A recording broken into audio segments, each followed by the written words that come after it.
Characharam Tatpadam Darshitam Yena Tasmai Shri Gurave Namaha Ajnanatimirandasya Jnana Shalakaya Chakshurunmilitam Yena Tasmai Shri Gurave Namaha Gurur Brahma Gurur Vishnu Gurur Devo Maheshwara Guru Sakshat Param Brahma Tasmai Shri Gurave Namaha Stharam Jangamam Vyaptam Yat Kinchit Sacharacharam Tatpadam Darshitam Yena Tasmai Shri Gurave Namaha Babajiryapi Yat Sarvam Trailokyam Sacharacharam Tatpadam Darshitam Yena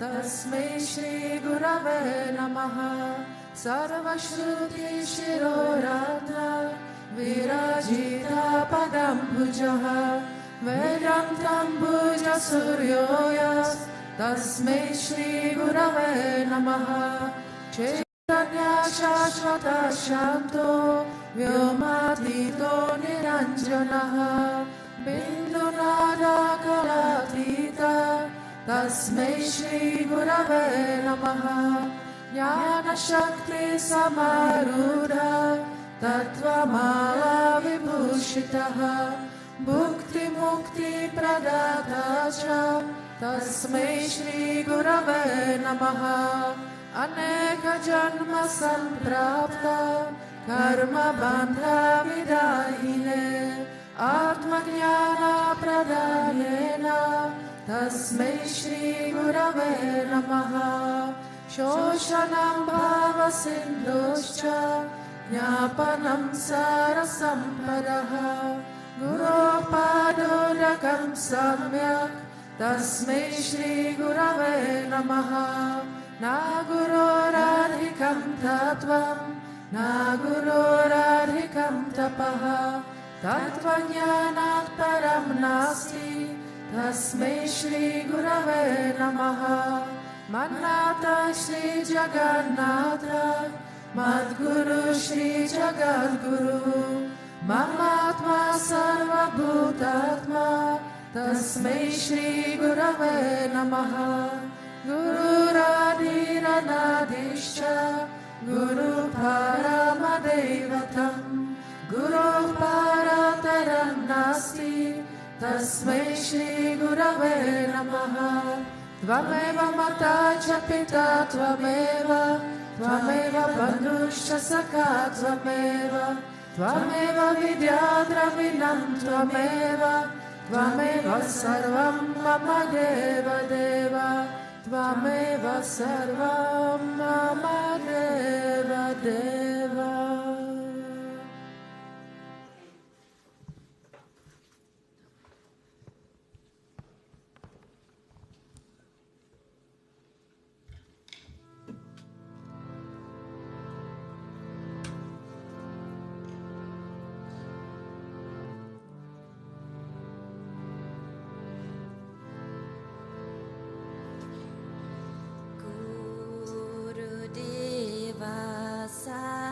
Satgurudev Sri Swami Vishwananda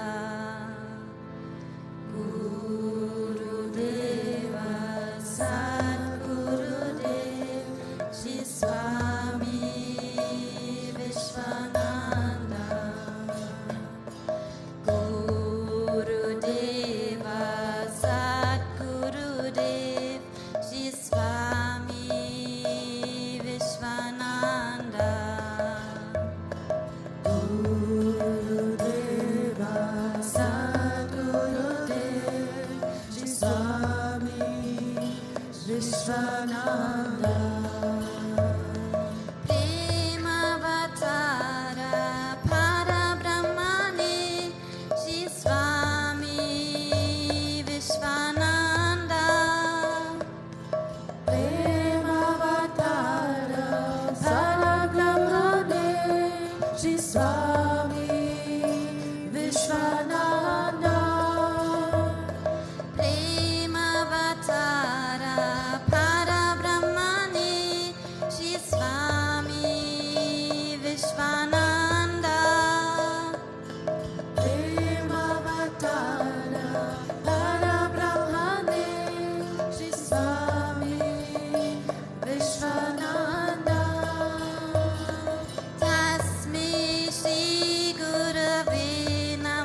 Swami Vishwananda.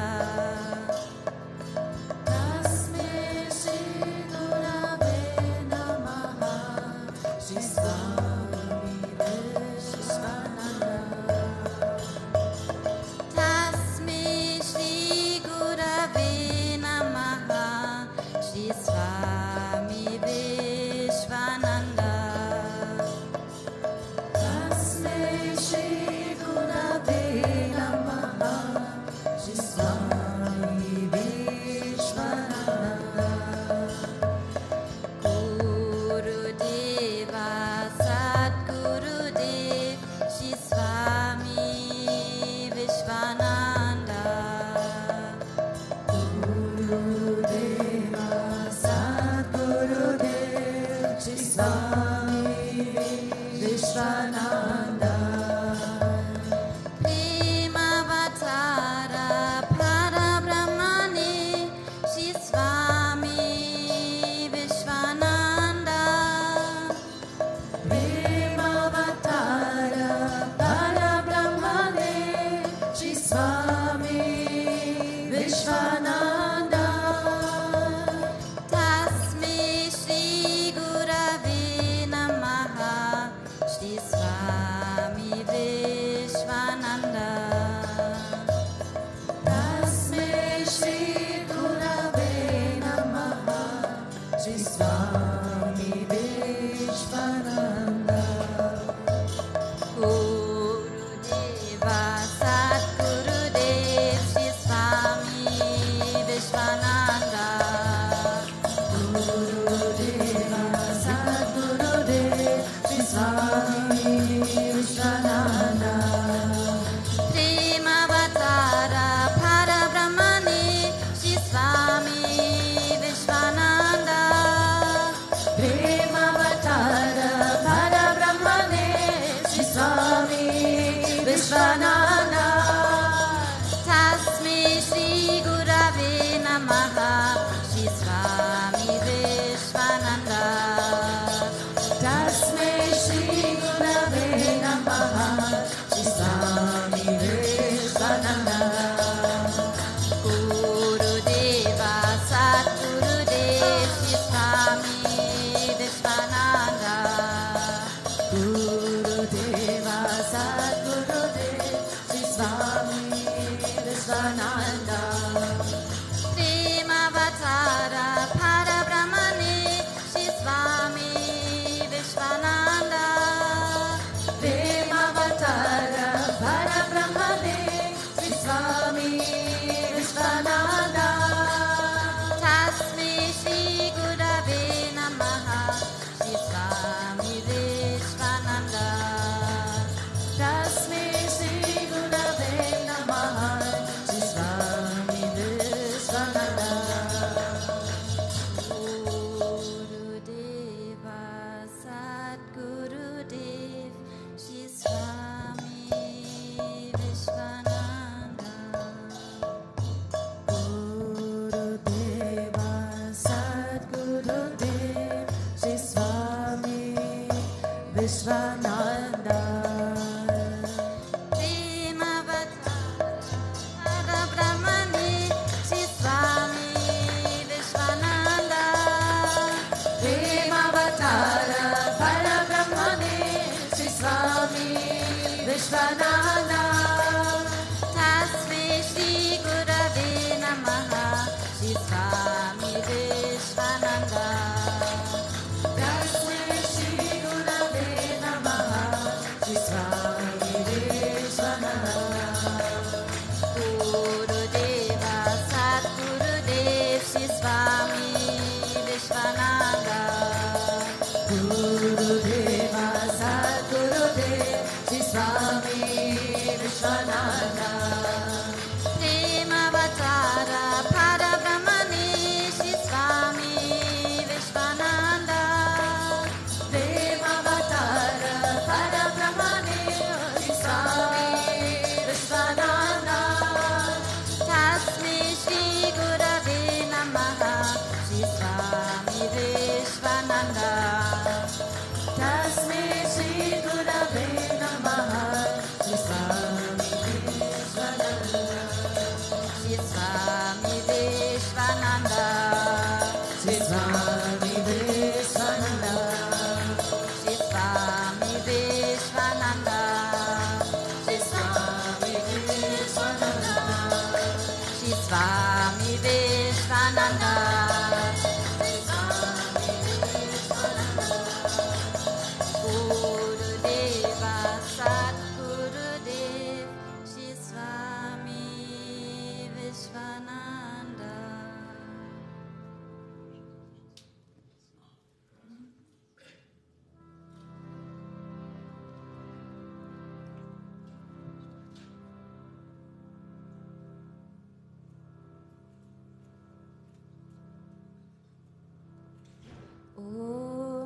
Bhagavata Shishaya Namaha, Om Vishamaya Namaha, Om Devakaya Samudrataya Namaha, Om Sukshmatanabe Namaha, Om Chinmayaya Namaha, Om Gurumutaye Namaha, Om Sundaraya Namaha, Om Sulochanaya Namaha, Om Sumukhaya Namaha, Om Charuhasaya Namaha, Om Keshavaya Namaha, Om Padmapujaya Namaha, Om Mandagamanaya Namaha, Om Charubharadharine Namaha, Om Ramaya Namaha, Om Mantirastabhakaya Namaha, Om Shri Bhavachakaya Namaha, Om Gayatri Achvane Namaha, Om Arpanasvikarakaya Namaha, Om Vishnu Pujakaya Namaha, Om Namo Narayana Iti Mantrupasakaya Namaha, Om Svaramayaya Namaha, Om Madhurakantaya Namaha, Om Krishna Samkirtana Lulupaya Namaha, Om Stotapriyaya Namaha, Om Mitabashine Namaha,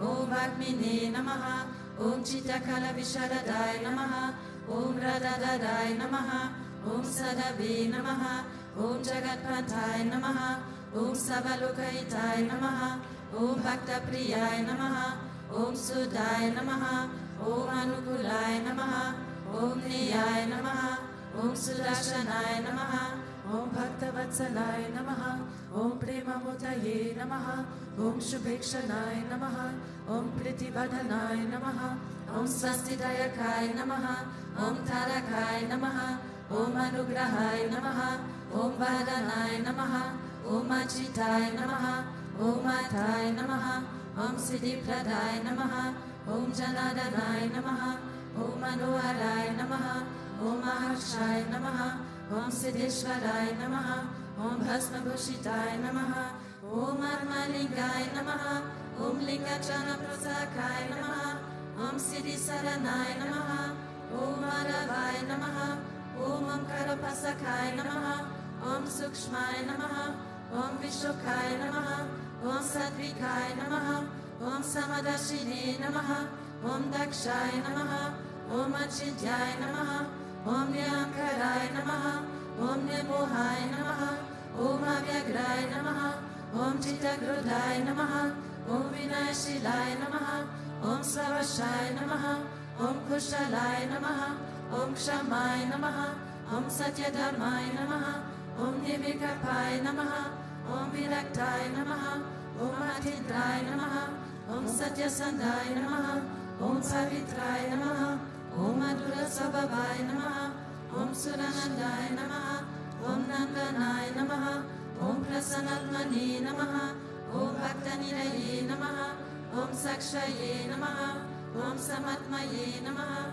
Om Sadayogine Namaha, Om Haraye Namaha, Om Sutapaya Namaha, Om Somyaya Namaha, Om Guyaya Namaha, Om Vimuktatmaya Namaha, Om Kabiraya Namaha, Om Guptaya Namaha, Om Atmaramaya Namaha, Om Srinivasaya Namaha, Om Devaya Namaha, Om Jyotidaraya Namaha, Om Dhanyaya Namaha, Om Gurave Namaha, Om Duratikramaya Namaha, Om Gahanaya Namaha, Om Bhagavate Namaha, Om Harisharana Magadashakaya Namaha, Om Kutasta Jagatakaya Namaha, Om Abhiprayaya Namaha, Om Savamata Samatyaya Namaha, Om Kshamakata Bhavavaragaya Namaha, Om Primavatara Sri Vishwananda Swamine Namaha.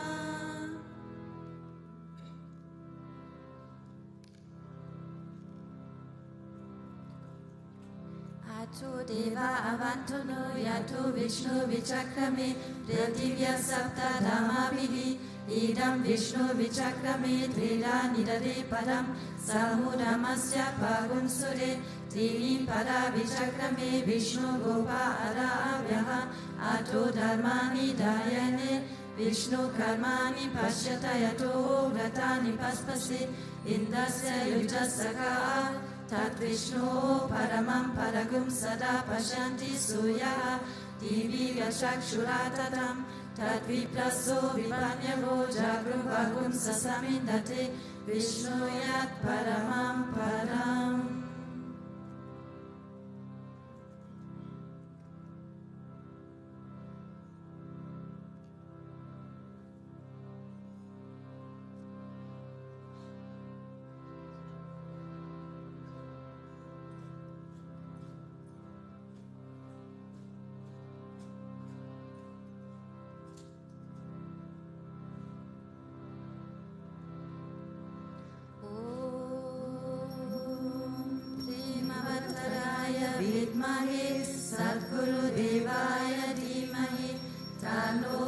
Vishwananda Prachodayat. Om Premavattaraya Vidmahi Satguru Devaya Dhimahi Tanno Vishwananda Prachodayat. Om Premavattaraya Vidmahi Satguru Devaya Dhimahi Tanno Vishwananda Prachodayat.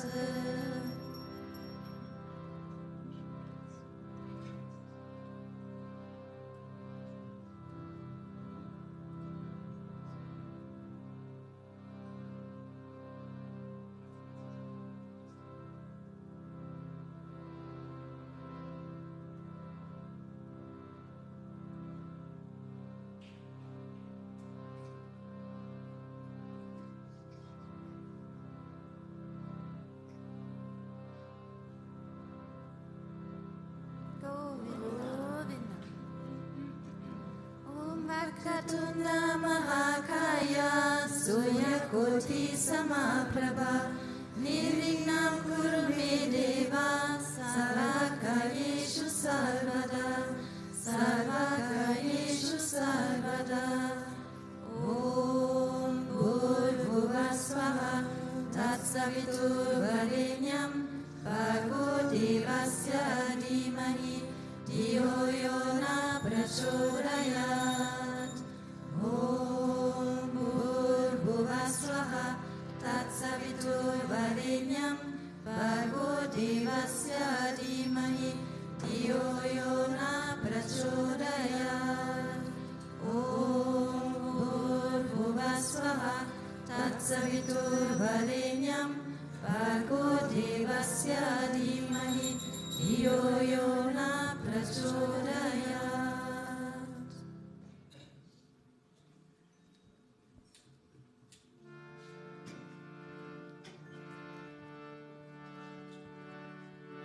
Shri Krishna Vishnu Madhusudana Kaitapare Narayana Achyuta Trivikrama Chakrapane Daityadi Sahasradhara Sridhara Vasudeva Gopala Krishna Haraye Tava Suprabhatam Shri Rukmini Shabhavanasha Hare Murare Radesha Gopisha Surupa Brahmadi Vandya Shri Dwarakasha Vaikunta Pate Bhuvane Kamurte Gopala Deva Haraye Tava Suprabhatam Vinakrite Kamatarupa Varahamurte Devi Kamaya Guhane Guru Rama Rama Shri Rama Krishna Yadunandana Kalki Rupa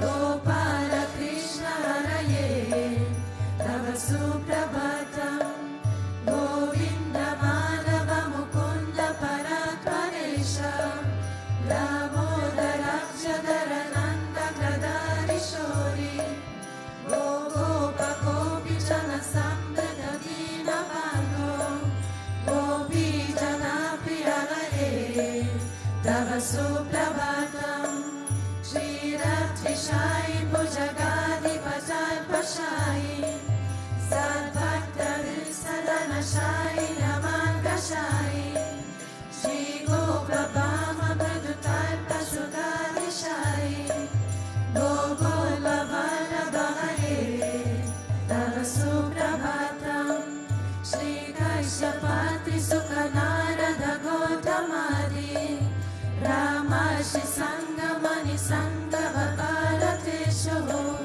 Ishtanti Deva Tava Darshana Bhagya Hito Gopala Shekhara Haraye Tava Suprabhatam Bandhara Jadi Tulasidara Maya Karyahe Mayani Anjali Pute Samudaharanti Ishtanti Dvatpavadadara Dale Munindraha Radha Manohara Haraye Tava Suprabhatam Vedatrayam Patati Gautama Kara Goyaha Zayan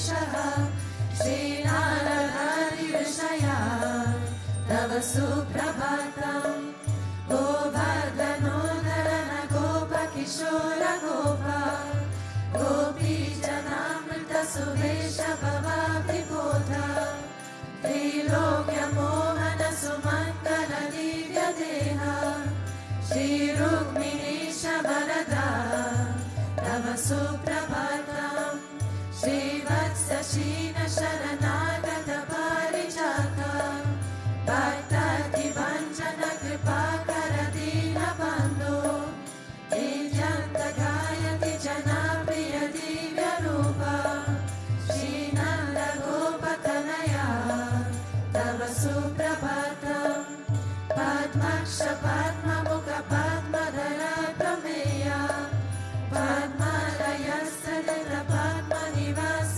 Shourie पद्मोपवाति सुरसेवित पादपद्मा पद्मादिनाथ हरये तव सुप्रभातम् वृन्दातले विहरणाय महेन्द्रवन्द्या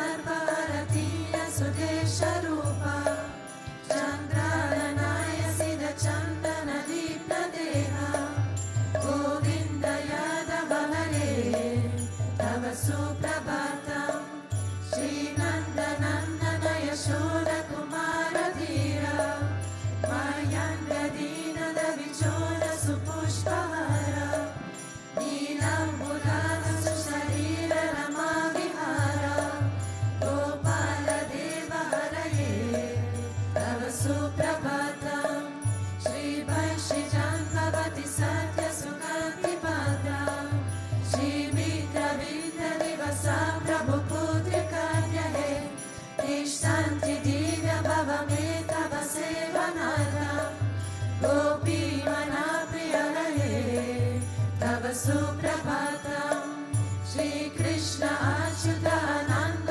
मुकुन्द शौरी राधा मनोहर जनार्दन चक्रपाणे नमानि दिव्यमुनयो न निशां वदन्ति ब्राह्मी मुहूर्त समये तव सुप्रभातम् श्रीकृष्ण सुप्रभातम् ये पतन्ति अनिशाम् भूरि कृतमपापान् श्रीकृष्णाग्राह्यतु कम्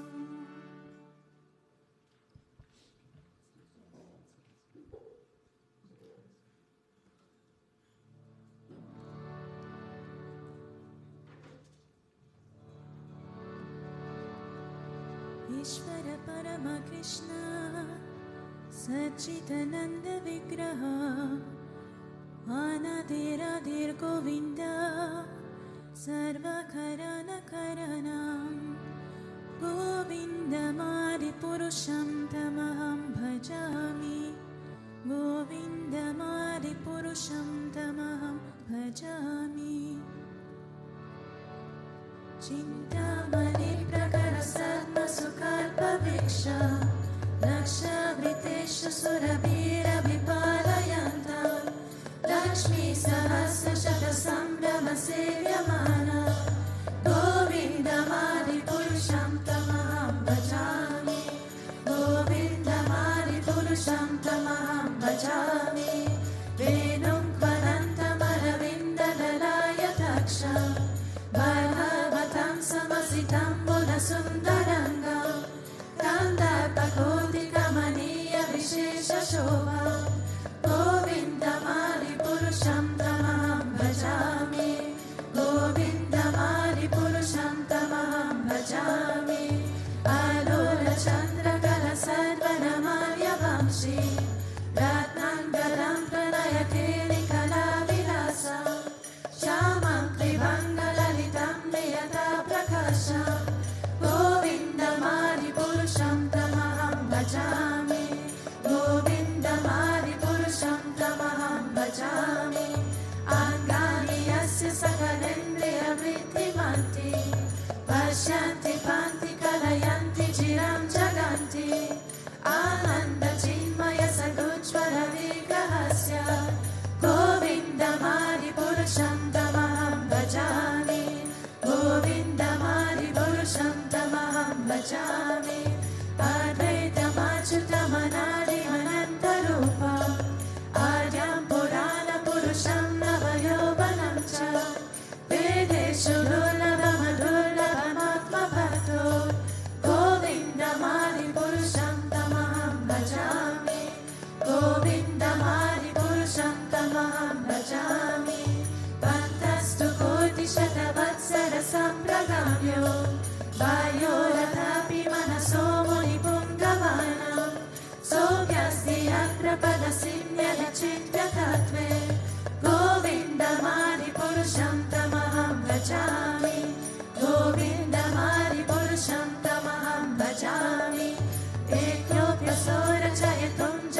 भजामि यद्भावभावितधियो मनोजस्तथैव सम्प्राप्य रूपमहिमा सनयानभूषः श्रुतिर्यमेव निगमा प्रतिते स्तुवन्ति गोविन्दमादिपुरुषं तमहं भजामि गोविन्दमादिपुरुषं तमहं भजामि आनन्दचिन्मयरसप्रतिभाविधाभिः ताभिर्य एव निजरूपतया कलाभिः गोलोक एव निवसत्यखिलात्मभूतो गोविन्दमादिपुरुषं तमहं भजामि गोविन्दमादिपुरुषं तमहं भजामि प्रेमञ्जनाच्युतभक्तिविलोचनेन सन्ता सदैव हृदयेषु विलोकयन्ति यं श्यामसुन्दरमचिन्त्य गुणस्वरूपं गोविन्दमादिपुरुषं तमहं भजामि गोविन्दमादिपुरुषं तमहं भजामि रामादिमूर्तिषु फलानि यमेन तिष्ठन् नानावतारमकरोत् भुवनेषु किन्तु कृष्ण स्वयं समभवत् परमापुमान्यो गोविन्दमादिपुरुषं तमहं भजामि गोविन्दमादिपुरुषं तमहं भजामि यस्य प्रभा प्रभवतो जगदन्तकोटि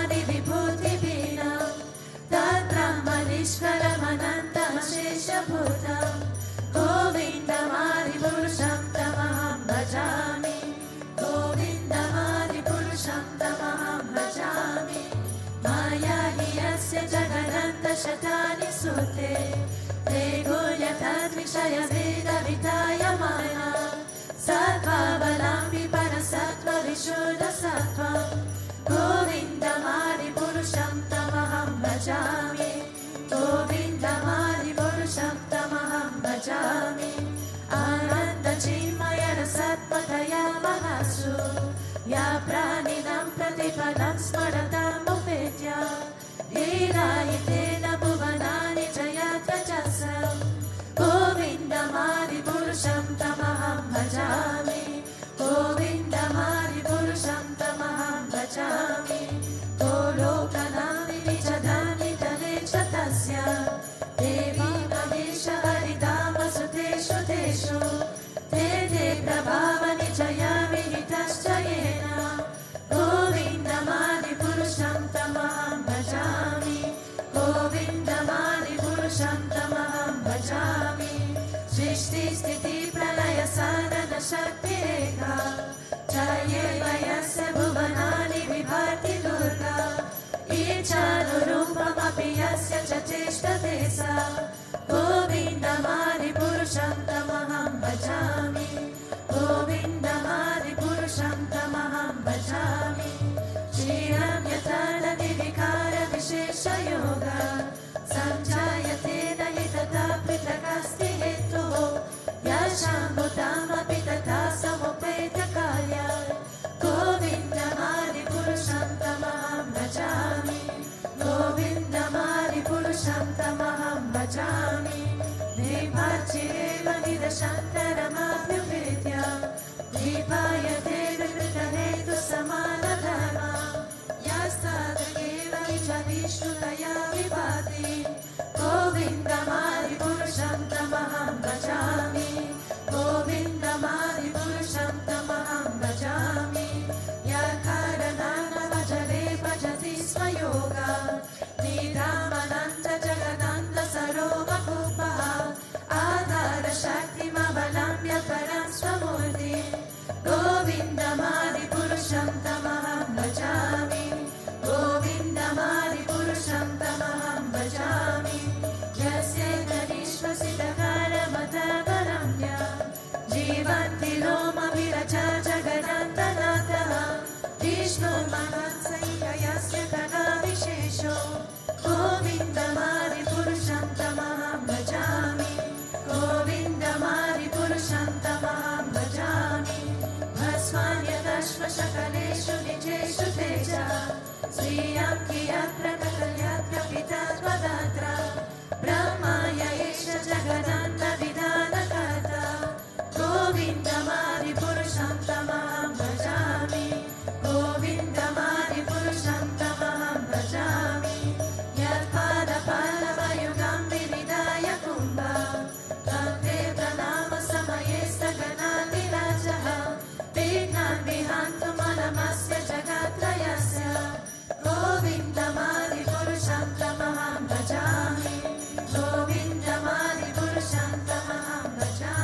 तस्माद्भवन्ति विभवन्ति विशान्तियं च गोविन्दमादिपुरुषं तमहं भजामि गोविन्दमादिपुरुषं तमहं भजामि यच्चक्षुरेश सविता सकलग्रहाणां राजा समस्तसुरमूर्तिरशेषतेजः यस्य ज्ञया प्रभृति सम्पृक्तकालचक्रो गोविन्दमादिपुरुषं तमहं भजामि गोविन्दमादिपुरुषं तमहं भजामि नर्मोदभक्तनिचयाशुलयस्तपंसि ब्रह्मादिकीतपतकावदयश्च जीवः यथार्थमात्रविभवा प्रकथा प्रभाव गोविन्दमादिपुरुषं तमहं भजामि गोविन्दमादिपुरुषं तमहं भजामि यस्त्रीन्द्रगोपमतवेन्द्रमहो स्वकर्म बन्धानुरूपफलभाजनमातनोति कर्माणि वेदहति किन्तु च भक्तिभजं गोविन्दमादिपुरुषं तमहं भजामि गोविन्दमादिपुरुषं तमहं भजामि यं क्रोधकामसहजप्रलयादिभीति वात्सल्यमोहगुरुगौरवसेदभावहे सञ्चिन्त्य तस्य सदृशीं प्रमुमापुरेते गोविन्दमादिपुरुषं तमहं भजामि गोविन्दमादिपुरुषं तमहं भजामि ईश्वर परमकृष्ण सच्चिदानन्द विग्रह अनादिरादिर्गोविन्द सर्वकरणकरणं गोविन्दमादिपुरुषं तमहं भजामि गोविन्दमादिपुरुषं तमहं भजामि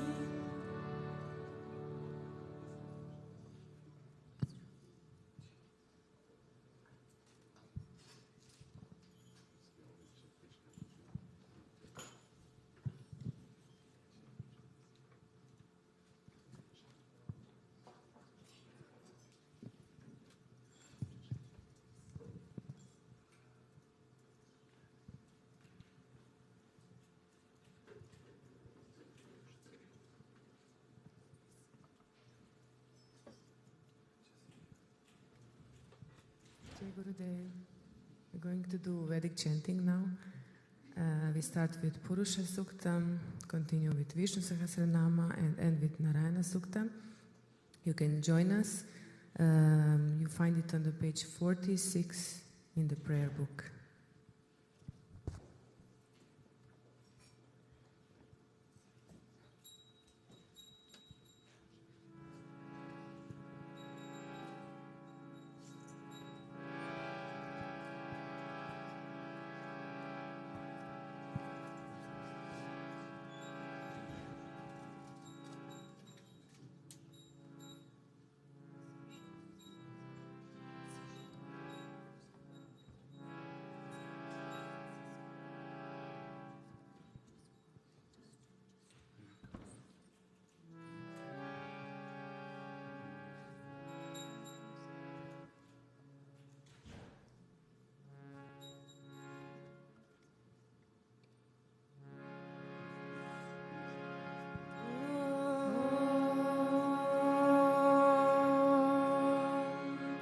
Shri Gurubhyo Namaha Hari Om Tatchayoravrineemahe Gatum Yajnaya Gatum Yajnapataye Devi Swastirastu Naha Swastirmanushebhyaha Urdham Jigatu Beshajam Shanno Astu Dvipadehe Shanchatushpade Om Shanti Shanti Shanti Sahasra Shirsha Purushaha Sahasraksha Sahasrabhat Sabhomim Vishwato Vritva Atyatishta Dashangulam Purusha Evedagam Sarvam Yad Bhuta Yad Chabhavyam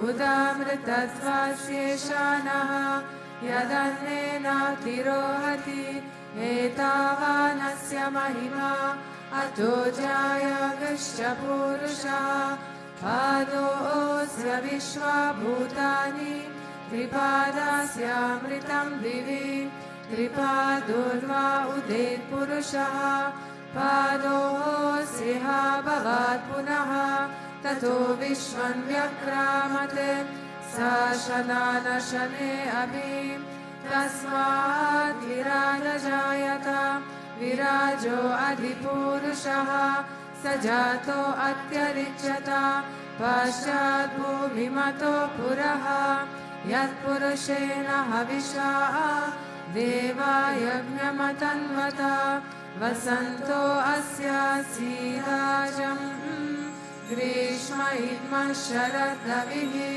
सप्तास्य सन्परिदयः त्रिसप्ता समिदः कृताः देवा यज्ञं तन्वाना अबध्नन् पुरुषं पशुं तयज्ञं बर्हिषि प्रोक्षन् पुरुषं जातमग्रतः तेन देवा अयजन्त साध्या ऋषयश्च ये तस्मात् यज्ञात् सर्वहुतः संवृतं पृषदाजं पशुभिश्चाभिश्चक्रे वायव्यान् आरण्यान् ग्राम्याश्च ये तस्मात् यज्ञात् सर्वहुतः ऋचा सामानि जग्निरे छन्दागंसि जग्निरे तस्मात् यजुस्तस्मादजायत तस्मादश्वा अजायन्त ये केचो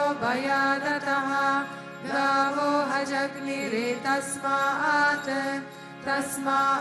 जाता अजावयः यत्पुरुषं व्यददुः अतिता व्यकल्पयन् मुखं किमस्य कौ बाहु काभूरुपादावुच्येते ब्राह्मणोऽस्य मुखमासीत् बाहुराजन्यकृतः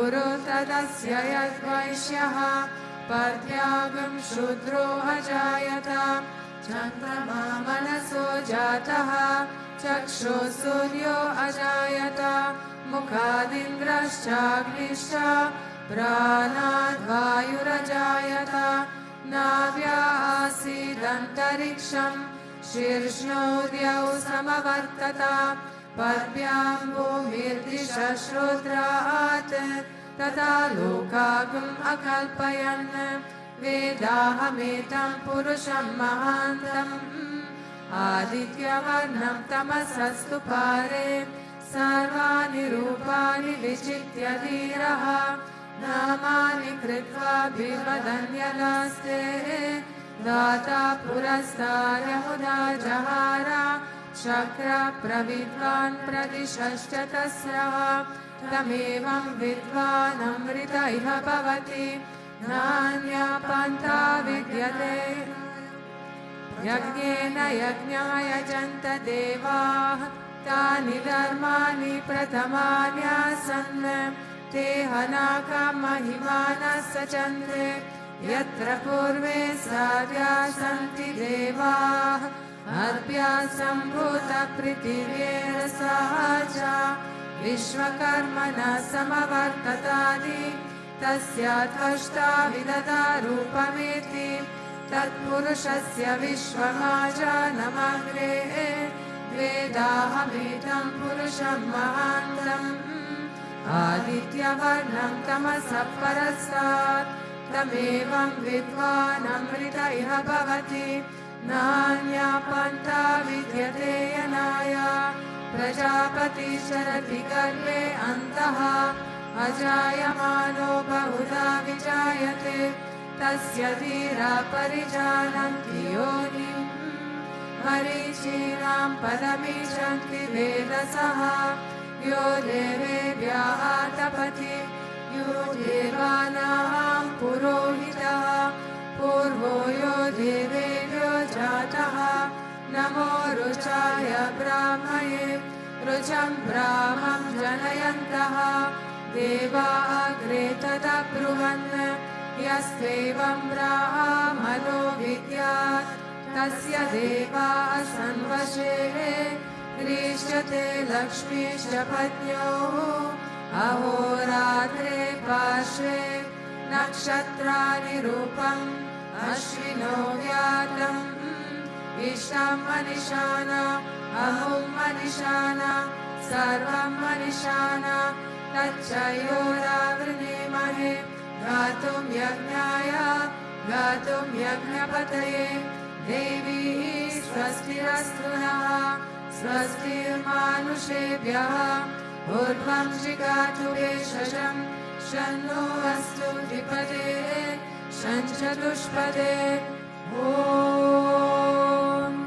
शान्ति शान्ति शान्तिः शुक्लाम्बरधरं विष्णुं शशिवर्णं चतुर्भुजं प्रसन्नवदनं ध्यायेत् सर्वविघ्नोपशान्तये यस्य विरतवक्त्राद्य पारिषाद्य पराशतं विघ्नं विघ्नन्ति सततं विश्वक्सेनं तमाश्रये व्यासं वसिष्ठनप्तारं शक्ते पुत्रमकल्मषं पराशरात्मजं वन्दे शुकतातं तपोनिधिं व्यासाय विष्णुरूपाय व्यासरूपाय विष्णवे नमो वै ब्रह्मनिधये वासिष्ठाये नमो नमः अविकाराय शुद्धाय नित्याय परमात्मने सदेकरूपरूपाय विष्णवे सर्वजिष्णवे यस्य स्मरणमात्रेण जन्मसंसारबन्धनात्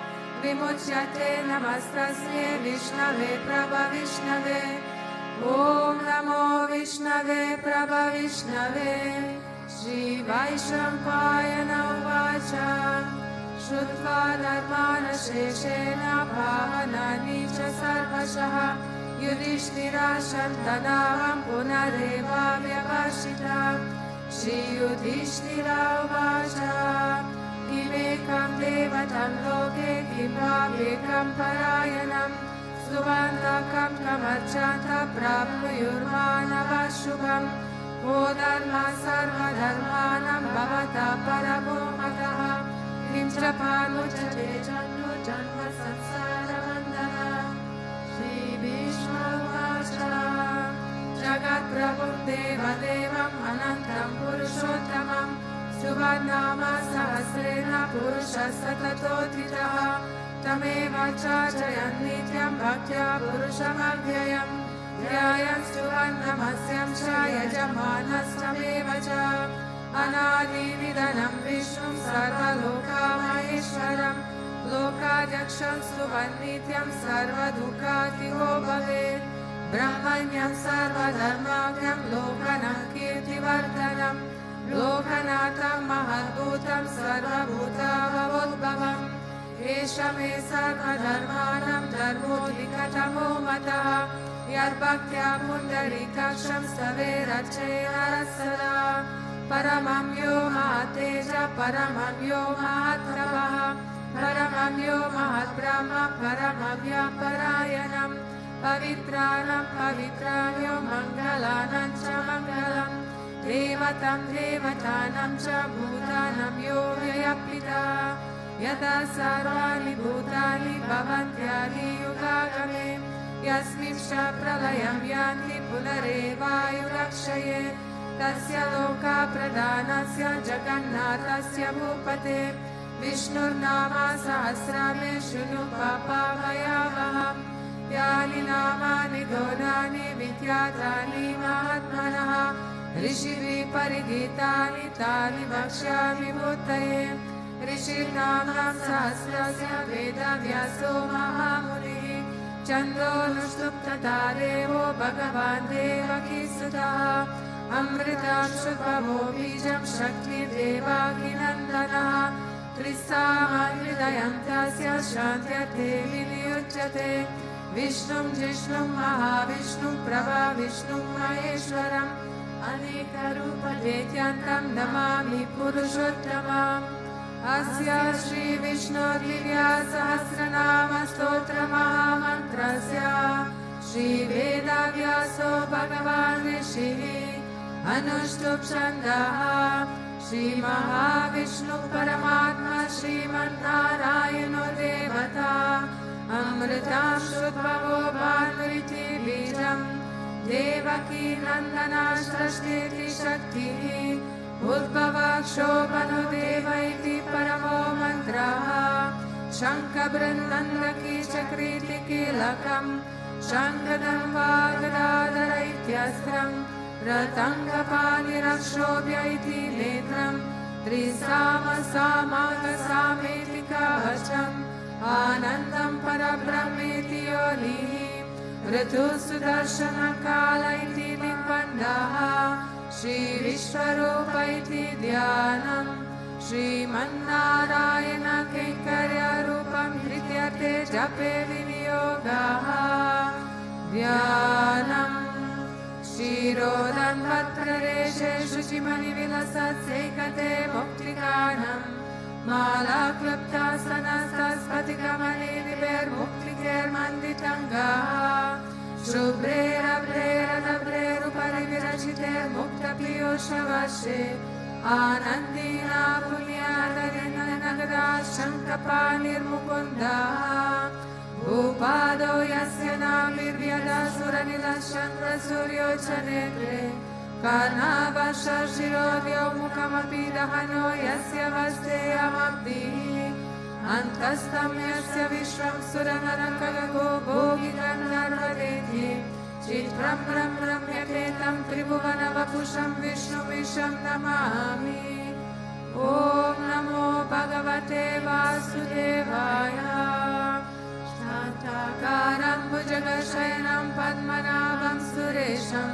Vishwadaram Gagana Sadrasham Meghavarnam Shubhankam Lakshmikantam Kamalanayanam Yogi Vidyanagamyam Vande Vishnum Bhagavayaram Sarvalokeekanatham Meghashamam Klita Kausheyavasam Shrivatsam Kam Kaushtubo Bhashitankam Punyopitam Pundarikaya Taksham Vishnum Vande Sarvalokeekanatham Namasamasta Bhutanam Adibhutaya Bhukrite Aneka Rupa Rupaya Vishnave Prabha Vishnave Sashanka Chakram Sakirita Kundalam Sabita Vastram Sarasiru Ekshanam Sahara Vakshastala Kaushtuva Shriyam Namami Vishnu Shirasa Chaturbhujam Chayayam Parijatasya Hema Simha Saropari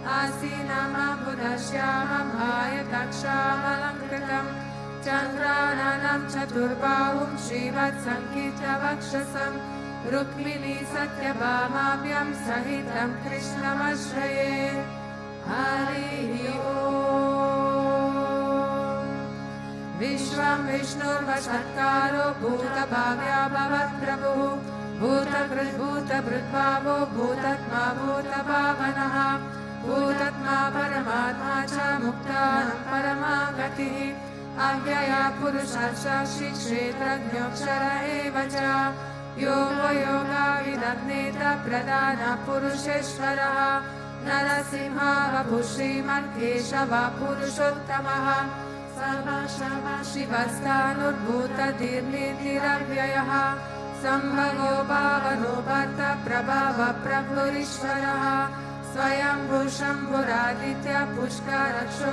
Mahashvanaha Anadi Vidano Data Vidata Daturuttamaha Aprameyo Rishikesha Padmanabha Maraprabhu Vishwakarma Manusvashtastavishtasva Virodruvaha Agraya Shashvata Krishno Lohitaksha Pratartanaha Prabhudastrika Guptama Pavitram Mangalam Param Ishana Pranadam Prano Jeshta Shreshta Prajapatihi Hiranyagarbho Bhugarbho Madhavo Madhusudanaha Ishvaro Vikramidhanvi Medavi Vikramakramaha Anutamo Duradasha Kritagnya Krithiratmavan Suresha Sharanam Sharma Vishwareta Prajabhavaha Aha Samvatsaro Vyala Pratyaya Sarvadarshanaha Aja Sarveshwara Siddha Siddhi Sarvadirachitaha Vrisha Kapirame Atma Sarva Yoga Vinishitaha Vasu manasatya samatma samita samaha Amoga pundari kaksho vrishakarma vrishakritihi Rudro bahushira babrur vishvayoni shuchishvara Amrita shashvatastanur mararoho mahatapah Sarvaga sarva vidvanur vishvaksheno janardanaha Vedo veda vidavyango vedam go veda vidkavihi Lokadyaksha suradyaksho dharmadyaksha kritakritaha Chaturatma chaturvyuhas chaturdamshas chaturbhujaha Rajishmurbojanam bhokta sahishnu chakkaratijaha Anago vijayo jeta vishvayoni punarvasuhu Upendro vamana prapshur amogha shuchiruchitaha Atindra sangraha sarvo dhritatmani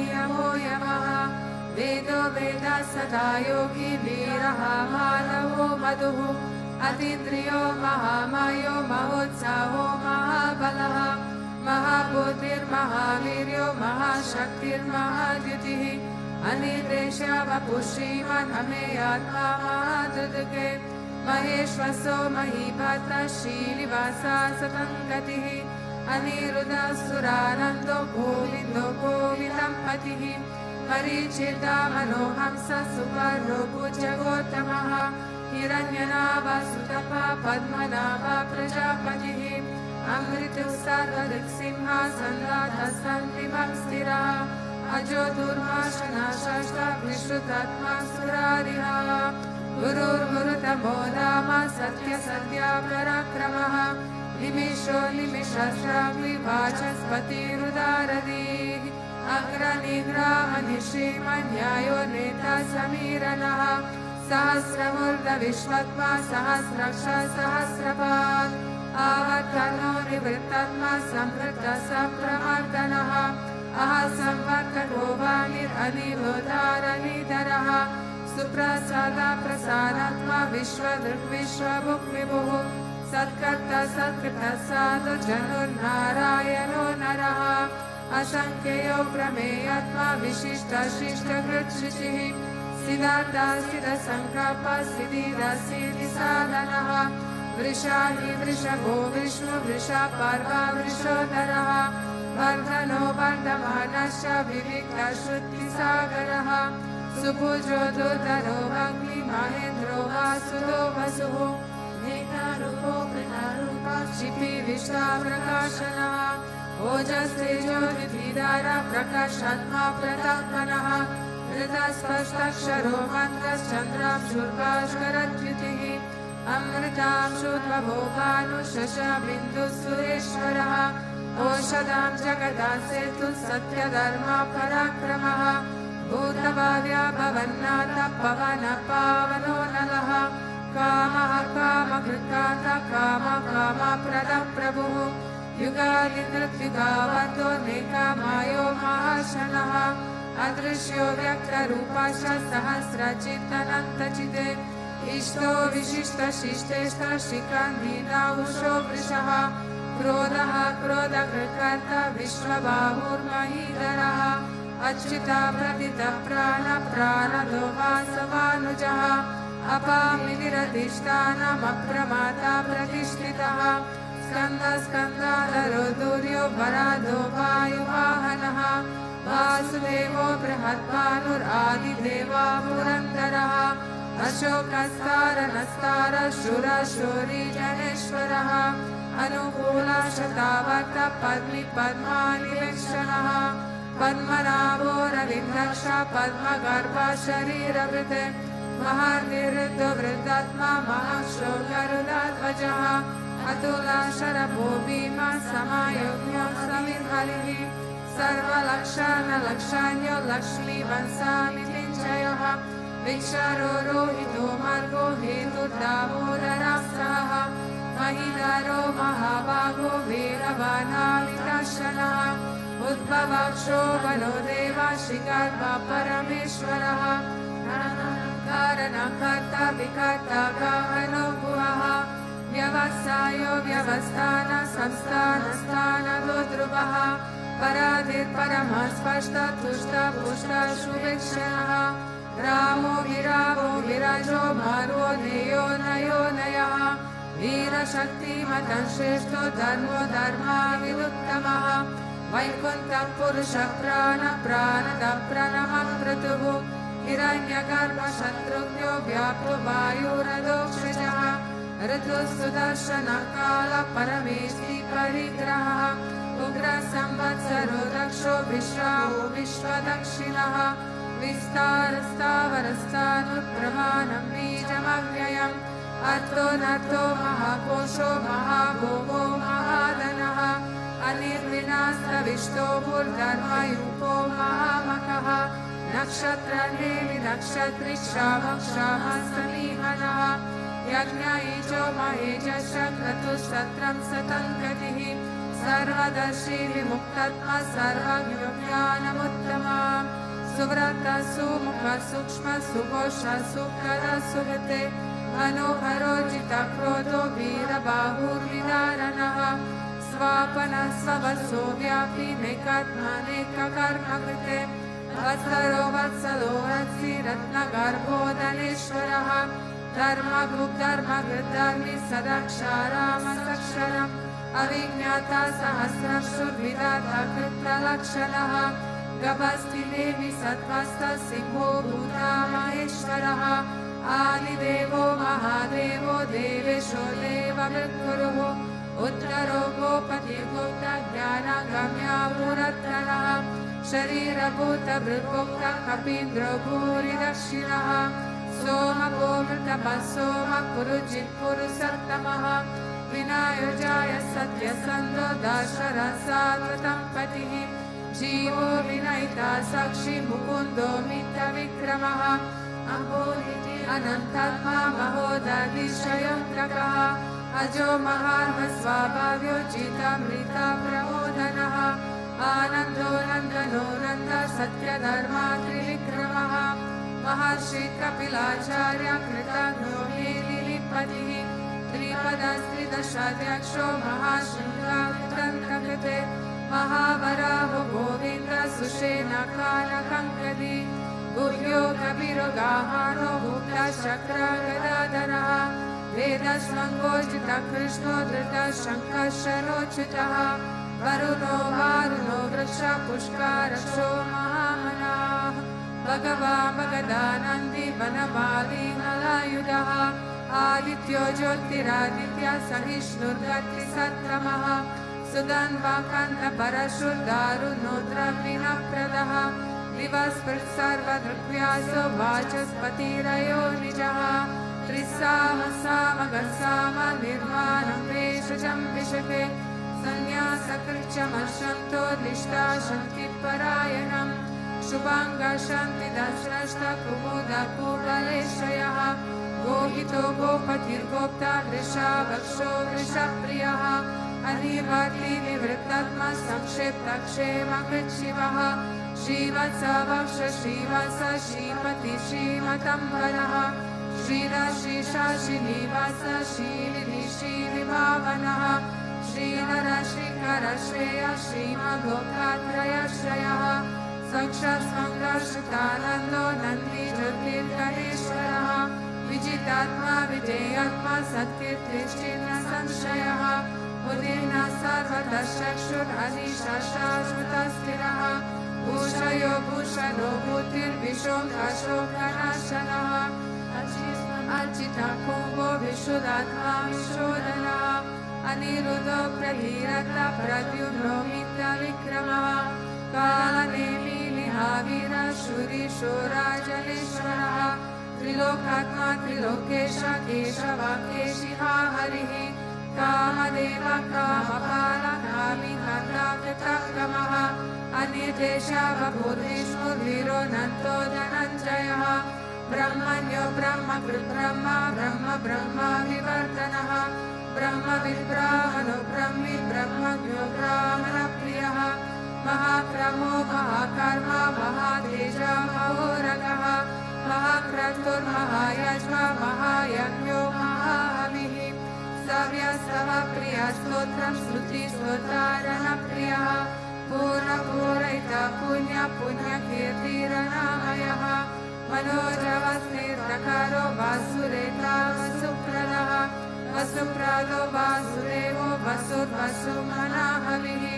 सद्गति सत्कृति सत्ता सद्बुद्धि सत्परायणः शूरसेनो यदुश्रेष्ठः सनिवासस्तुयामुरः भूतवासो वासुदेव सर्वासु नीलयो नलः तद्बहादर्पदो दृप्तो दुर्दारुता पराजितः विश्वमूर्तिर्महामूर्तिर्विद्यामूर्तिरमूर्तिमान् अनेकमूर्तिरव्यक्तः शतमूर्तिशताननः एकोनेकसवक्तकिव्यतत्पदमनुत्तमम् लोकबन्धु लोकनाथो मानवो भक्तवत्सलः सुवर्णवर्णो हेमङ्गो वराङ्गश्चन्दनङ्गति धीरः विषमशून्यो भृतशिरचलश्चलः अमानिमानदो मायो लोकस्वामी त्रिलोककृते सुमेधमेधजोद्धन्य सत्यमेधधराधरः तेजो वृषोदिद्विदारः सर्वशस्त्रावृतम्बरः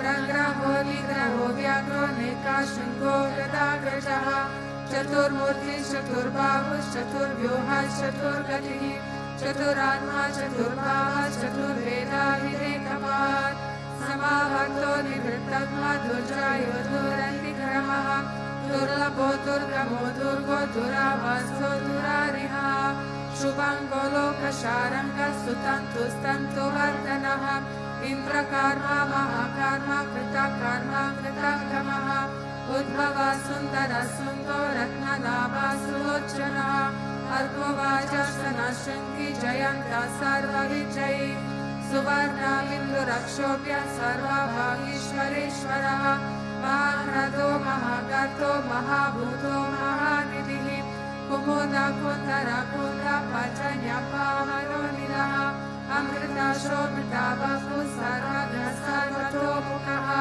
सुलभः सुव्रतसिद्धः शत्रुजिच्छत्रुतापनः न्यग्रोधो तुम्हरो स्वतचारुरन्ध्रायुषूदनः सहस्रचित्सप्तजीवा सप्तेरः सप्तवाहनः अमूर्तिरनगोचिन्यो भयकृपायनाशनः अनुग्रहः कृष्णस्तुल्यो गुणावृद्धिर्गुणो महान् आदृतस्वगतस्वास्य प्रागंशो वंशवर्धनः पारवृत्कथितो योगी योगीश्वर सर्वकामदः आश्रमाश्रमणं क्षाम सुपर्णो वायुवाहनः धनुर्धरो धनुर्वेदो धनुर्धामायिततमः अपराजितः सर्वसाहो नियन्ता नियमो यमः सत्त्वांसात्मिकः सत्यः सत्यधर्मपरायणः अभिप्रायप्रियारोह प्रियकृत्प्रीतिवर्धनः विहाय सा गतिर्ज्योतिर्सुरुचिर्भूतभुक्विभुः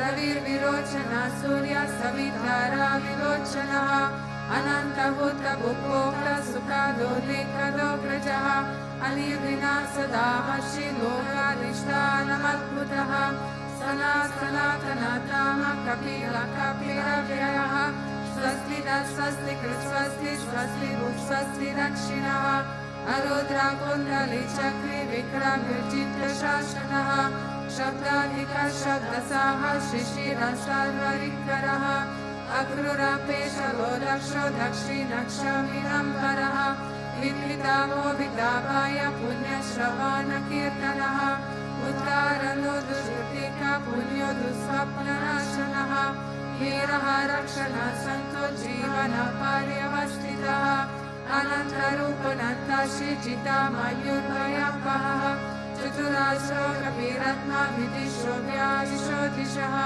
अनादिर्पूर्वो लक्ष्मीस्तुवीरो रुचिरङ्गदः जनानो जन्मजन्मादिर्भीमो भीमा पराक्रमः आदरानिलयो दाता पुष्पः साग्रजाकरः सत्पथाचार प्राणगा प्रणवापनः प्रमाणं प्राणनिलय प्राणभृत्प्राणजीवनः तत्त्वं तत्त्वादिदेकत्मा जन्म मृत्युच्चराधिकः भूर्भुवः स्वस्तरुस्तारः सविता प्रपितामहः यज्ञो यज्ञपतिर्यज्ञो यज्ञज्ञो यज्ञवाहनः यज्ञभृत्यज्ञकृत्यग्नि यज्ञभुक्त्यज्ञसाधनः यज्ञकृत्यज्ञगूढम् अनामानाद एव च आत्मयोनि स्वयं जातो वैकानः सामगायनः देवकीनन्दनश्रश्रुतिशापापनाशनः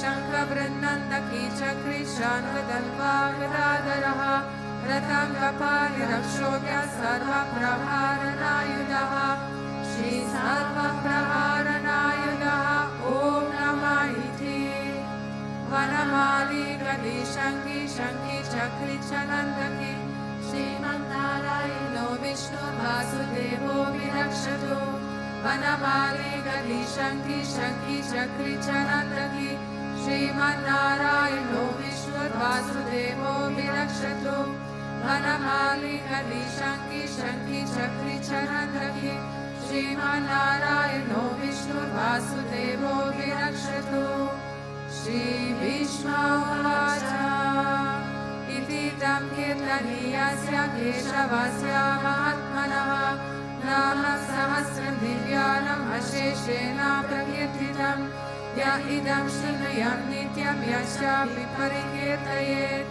नाशुभं प्राप्नुयात् किञ्चित् सोपुत्रेह च मानवः वेदान्ततो ब्राह्मणस्य क्षत्रियो विजयी भवेत् वैश्यदानसमृद्धस्य शूद्रसुखावप्नुयात् धर्मं प्राप्नुयात् धर्मम् अर्थात् च तमप्नुयात् कामानवाप्नुयात् कामी प्रजाति चाप्नुयात् प्रजाम् भक्तिमान्या सदोताय शुचितामानसः सहस्रं वासुदेवस्य नाममेतत् प्रकीर्तयेत् यश प्राप्नोति विपुलं याति प्राधान्यमेव च अचालं श्रियमाप्नोति श्रेया प्राप्नोति अनुत्तमाम् न भयं क्वचिदाप्नोति वीर्यं तेजश्च विन्दति भवत्यरोगद्युतिमं बलरूपामुन्वितः रोगातो मुच्यते रोगात् मदो मुच्येत बन्धनात् भयन्मुच्येत भीतस्तु मुच्येत अपानः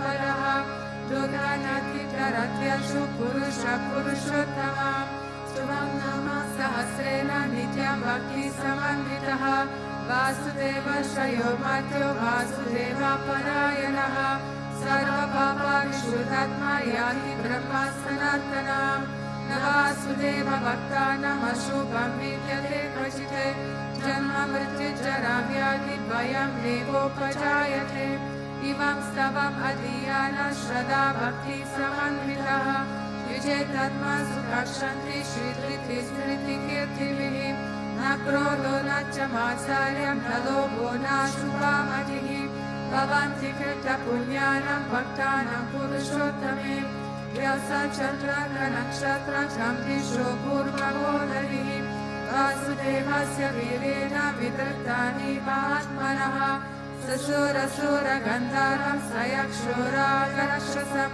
जगद्वशे वर्तते तं कृष्णस्य सच्चराचरम् इन्द्रियाणि मनोबुद्धि सत्त्वं तेजो बलं धृतिः वासुदेवात्मकं याहुः क्षेत्रं क्षेत्राज्ञ एव च सर्वकामानमाचार प्रथमं परिकल्पते आचर प्रभवो धर्मो धर्मस्य प्रभुरच्युतः ऋषय पितरो देवा महाभूतानि रत्तवः जङ्गमक्षेत्रं जगन्नारायणोद्भवः योगो ज्ञानं तथा सांख्यं विद्या शिल्पादिकर्म च वेदशास्त्राणि विज्ञानं वेदा सर्वान् जनार्दनात् एको विष्णुर्महाद्भुतं पृथग्भूतान्यनेकशः त्रिलोकं व्यक्तभूतात्मा भुङ्क्ते विश्वाव्ययः इमं स्तवं भगवतो विष्णुर्व्यासेन कीर्तितं पतेत्य इच्छेत् पुरुषः श्रेयः प्राप्तुं सुखानि च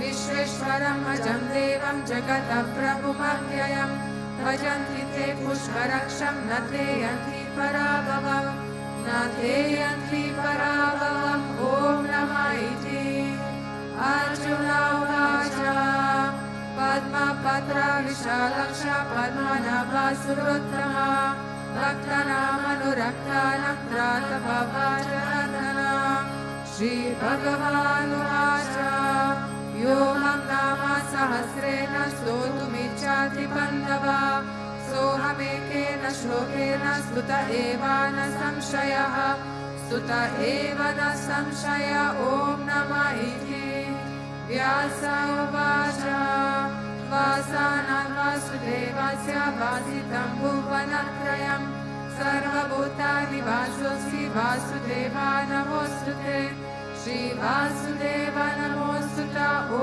नमः इति पार्वती उवाच केनोपायेन लघुना विष्णुनामसहस्रकम् पठ्यते पण्डिते नित्यं श्रोतुमिच्छाम्यहं प्रभो ईश्वर उवाच श्रीराम राम रामेति रमे रमे मनोरमे सहस्रनाम तत्तुल्यं राम नामावरानने श्रीराम राम रामेति रमे रमे मनोरमे सहस्रनाम तत्तुल्यं राम नामावरानने श्रीराम राम रामेति रमे रमे मनोरमे सहस्रनाम तत्तुल्यं राम नामावरानने श्रीराम नाम वरानन ॐ नमः इति ब्रह्म उवाच नमोऽस्तनन्ताय सहस्रमूर्तये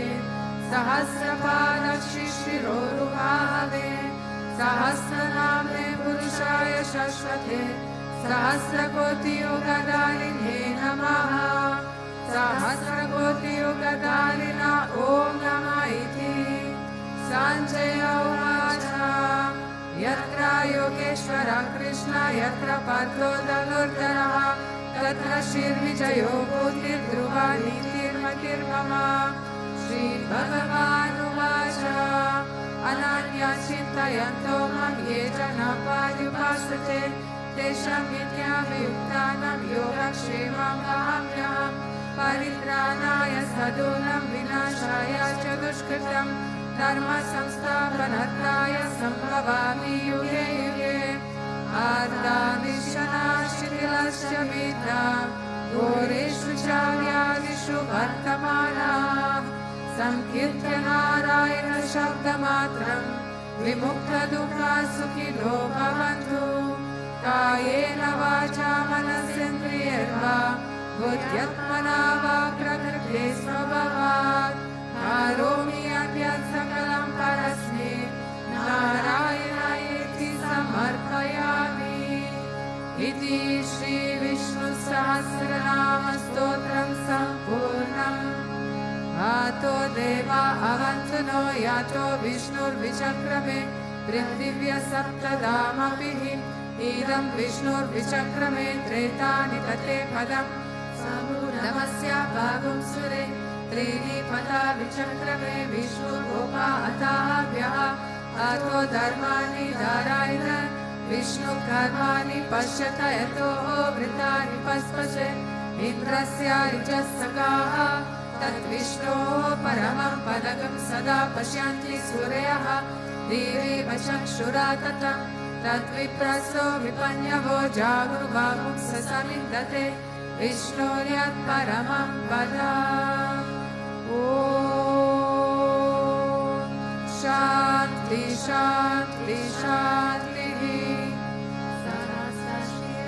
देवं विश्वक्षं विश्वशम्भुवं विश्वं नारायणं देवम् अक्षरं परमं पदम् विश्वतः परमानित्यं विश्वं नारायणं हरिं विश्वमेवेदं पुरुषस्तं विश्वमुपजीवति पतिं विश्वस्यात्मेश्वरगुं शाश्वतगुं शिवमच्युतं नारायणं महाज्ञेयं विश्वात्मानं परायणं नारायणपरो ज्योतिरात्मा नारायणं परः नारायणं परब्रह्मतत्त्वं नारायणं परः नारायणपरो ध्याता ध्यानं नारायणं परः यच्च किञ्चित् जगत् सर्वं दृश्यते श्रूयते वा अन्तर्बहिश्च सर्वं व्याप्य नारायणः स्थितः अनन्तमव्ययं प्रविगं समुद्रेन्द्रं विश्वशम्भुवं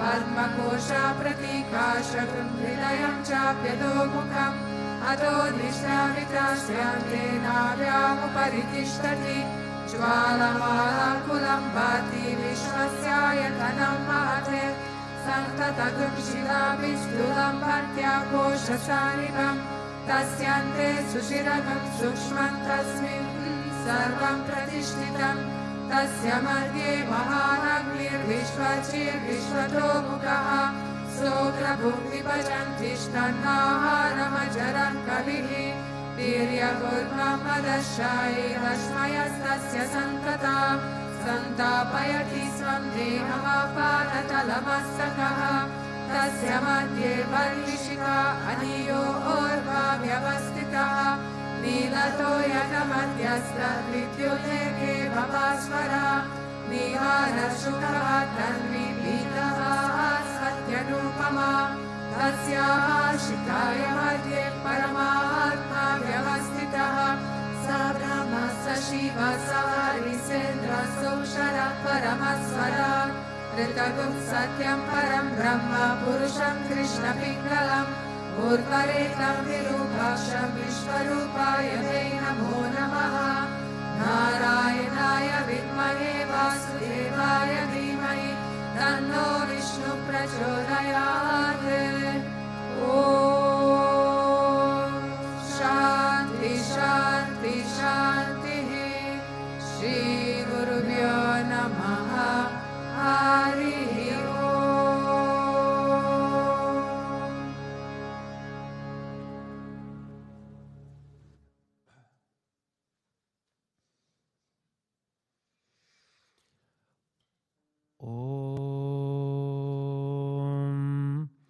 अज्ञानातिमिरन्दस्य ज्ञानञ्जनाशलाकया चक्षुरुन्मीलितं येन तस्मै श्रीगुरवे नमः. Jai Gurudev, good morning. So today we'll talk about Canto 7, Chapter 7, verse 18. Janmadya shaddhi me bhava drishta dehasya natmanah phalanam iva vrikshasya kale nishvara murtina. Through the agency of time, which is by its very nature capable of bringing about transformation and change, the six well-known states of being, commencing with birth, existence, growth, ripeness, decay, and destruction, are seen in relation to the body, so long as it is connected with the soul, and not in relation to the soul, just as they are observed in the fruits of a tree, so long as they exist on the tree and not in the tree itself, which stands comparatively longer. Now, when I read it first, I was telling Gonzalo in the Puja kitchen, I was telling him, this verse sounds super smart, but it's complicated to understand. But when you say it, it sounds smart, so who cares if we don't understand it? But the truth is, it's also understandable. We can do it. So I read it again because it's just a comparison of things. So what the verse is saying is, says, through the agency of time, so with time that is inevitable, as you might have noticed, on your skin, on wrinkles, and on how much you're losing, maybe power of sight and other different decayment of your body, that's time. Through the agency of time, which is by its very nature capable of bringing about transformation and change. So the time by nature brings transformation and change. So through time, the six well-known states of being, commencing with birth, are seen in relation to the body and not in relation to the soul. Meaning, we see that these six stages of transformation that we very well know are not related to the soul, but they're related to the body. Meaning, we are born, we exist, we grow, we ripe, we decay, and we get destroyed. Yeah, these are the six well-known ones. And then the verse, very nice, is making a comparison between the decayment of the body and the non-decayment of the soul, compared to the decayment of the fruit of a tree when the actual fruit decays, but not the tree, if you think about it. So it's a very nice verse that, as I said, it sounded very smart, but then when you look at it, it's even more beautiful when you actually go into the depth of it.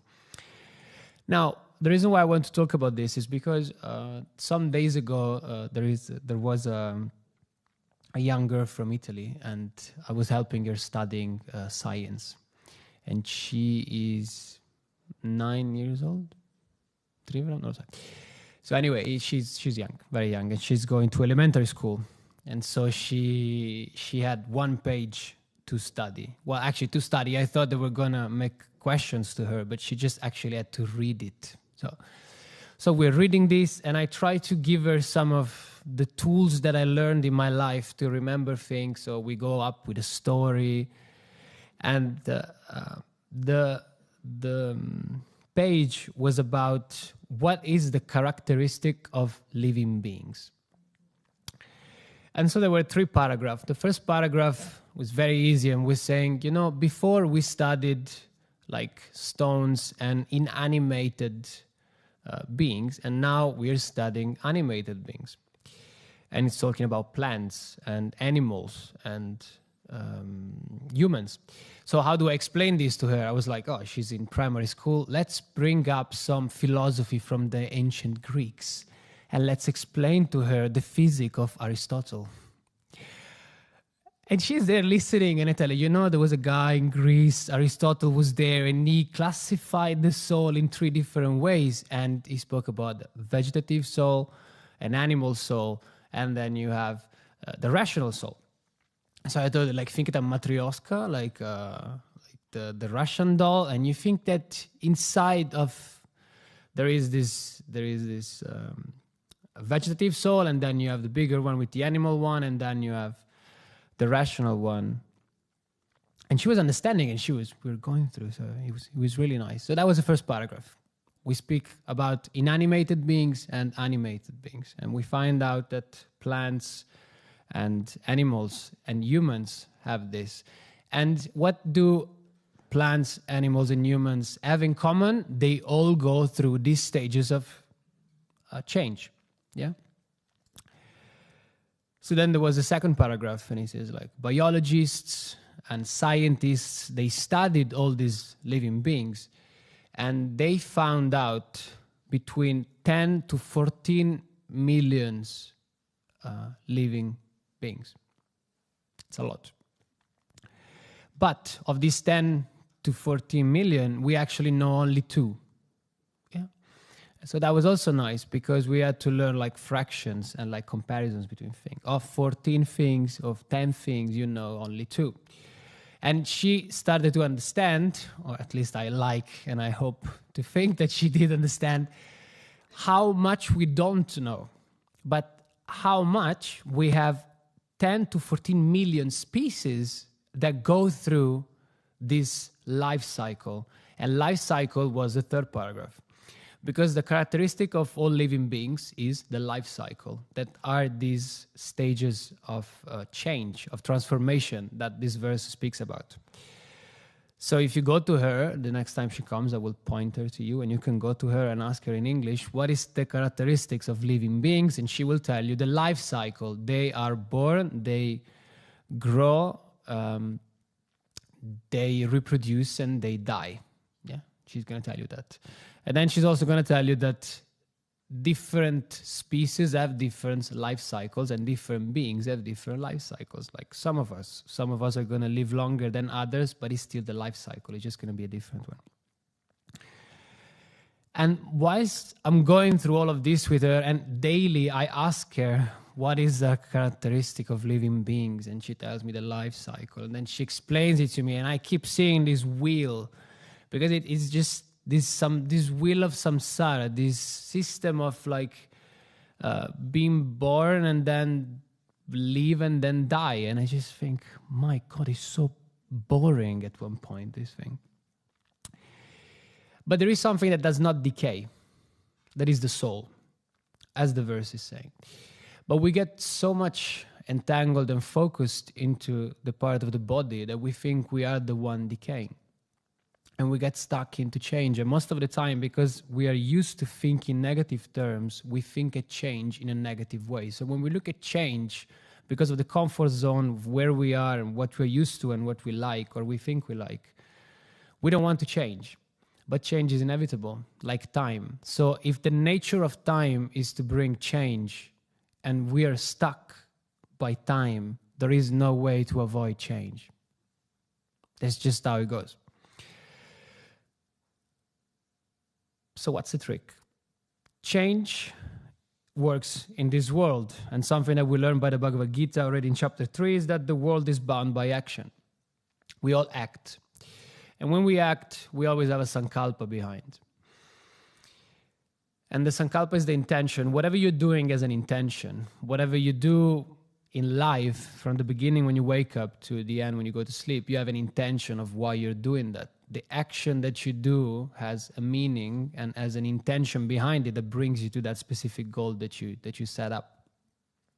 So what do you have to do in change? Because being that change is inevitable and you are going to change, the best thing that you can do is change towards something positive rather changing towards something negative. That would make a lot of sense.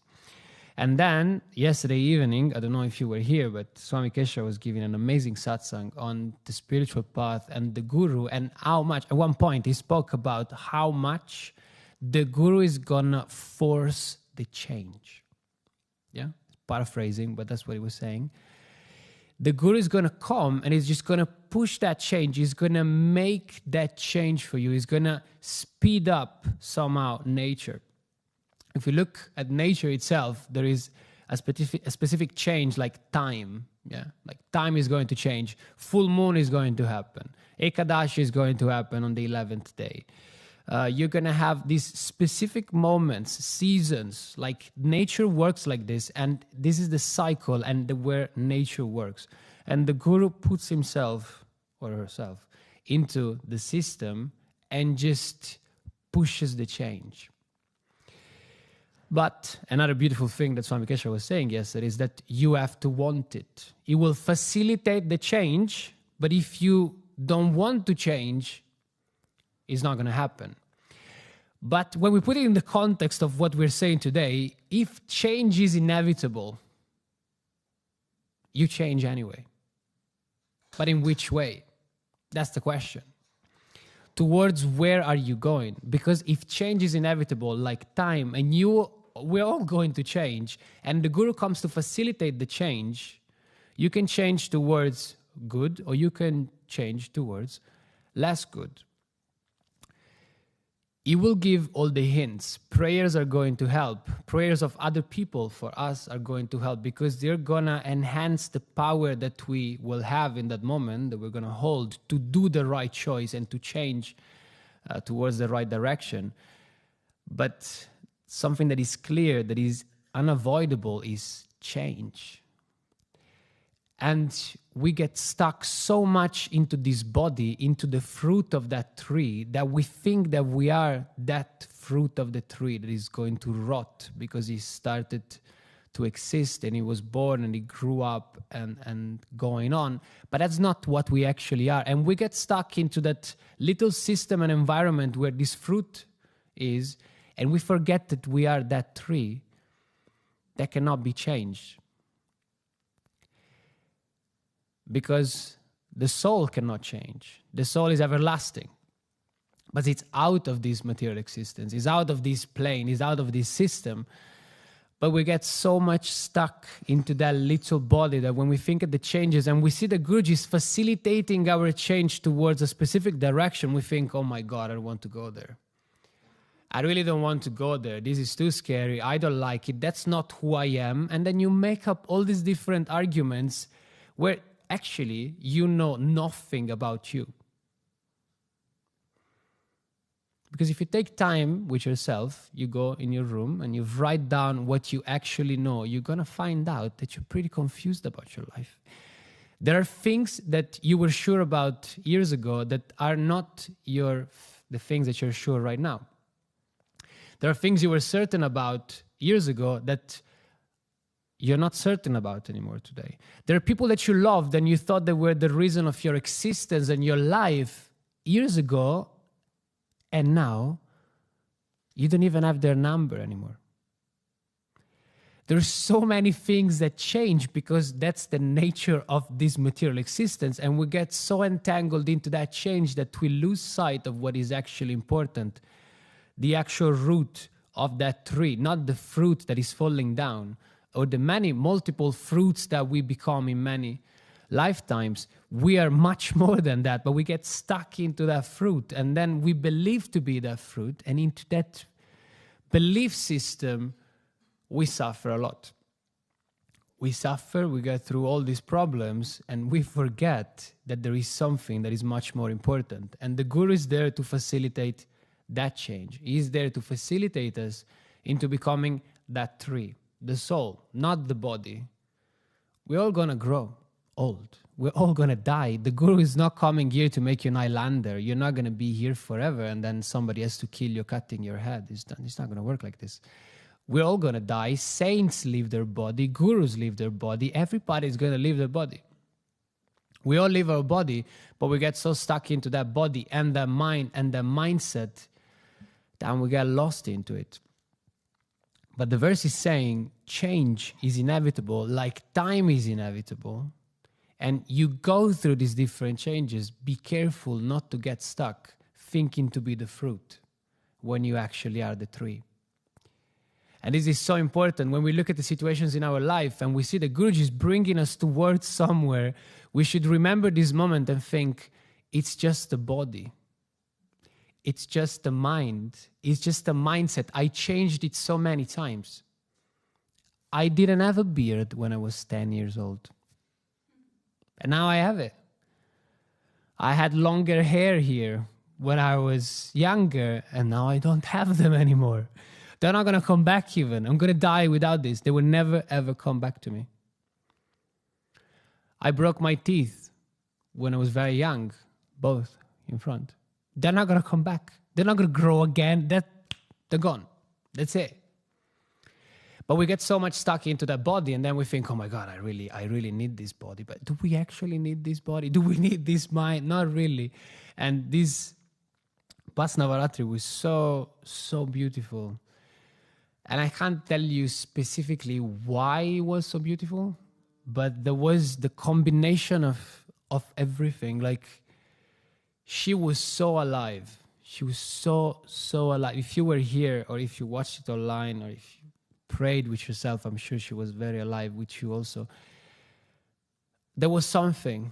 Every Navaratri is amazing. If you ask me what is the best event to come, I tell you, just come for Navaratri, man. It's just like, it's the best decision of your life, come for Navaratri. And where was the focus of Navaratri for me? It was not on the body. I was sitting daily in the yagna, and I wanted to sit there, and I loved it so much, and I wanted to chant her name, and I wanted to keep repeating her name, and just like be completely full and drunk of that mantras, and going so fast that my brain couldn't even stand the speed of how much we were going, so that my tongue couldn't say the syllables, and sometimes I was just like stumbling, like making a mess of the mantra. There was the last day when we were Siddhidatri. We did Om Shri Siddhidatri Devyai Namaha Swaha, and Swami Keshava at one point was going so fast that Shri Siddhidatri Devyai Namaha, you get stuck with the S in your tongue. But it was so beautiful. It was so beautiful that I started to laugh because I couldn't follow, so I stopped chanting, and he was chanting. He looked at me weird because I stopped, and then I was laughing because I was completely full of this, and my brain was like, I was keep going, and everybody was chanting, and all the time was chanting, and it was so, so alive and so real, and was so much beyond just the mind and the body and the tongue and like this voice in my brain that was saying the mantra. It was like she was alive. There was something else at the root of what I was. And then we just went on for nights, and then me and Aditya were finding ourselves like at 4:30 in the morning, going to sleep, waking up at sick, to go for prayers, and it was just, there was something else giving us life. And that's what time cannot take away. Time cannot intact the energy that she can give us, that Guruji can give us. There is something else that we have to find that is at the root of everything, and is going to bring the actual power to all of us. And that's why after the Bhagavatam speaks about this agency of time and how much it brings change and transformation, and about the difference between the body and the soul and the fruit and the tree,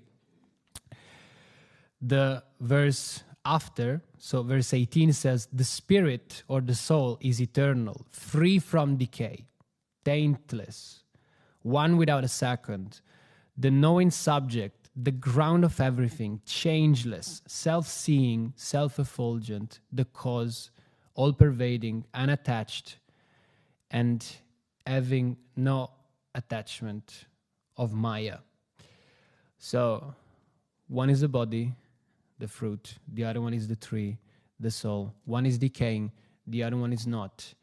And we should all do our best effort to remember, thanks to the prayers and the mantras and our sadhana every day and Guruji's teachings, that we are not the fruit, but we are the tree, that we are not the body or the mind, but we are the soul. And even though we go through these 6 different life cycle stages and different experiences, we have to find the root of what we actually are, and we have to trust that Guruji knows how to direct us towards the root of that tree, to find the core of our being and go beyond the limitations that our body and our mind give to ourselves.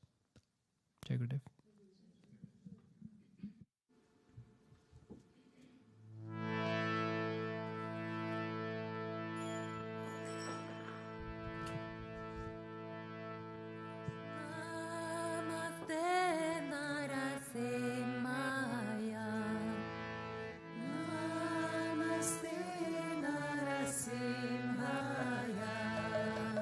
Namaste Narasimhaya.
Sharanam Prapathe Narasimhamadim Sharanam Prapathe Tava Kara Kamala Vare Naka Advuta Shringa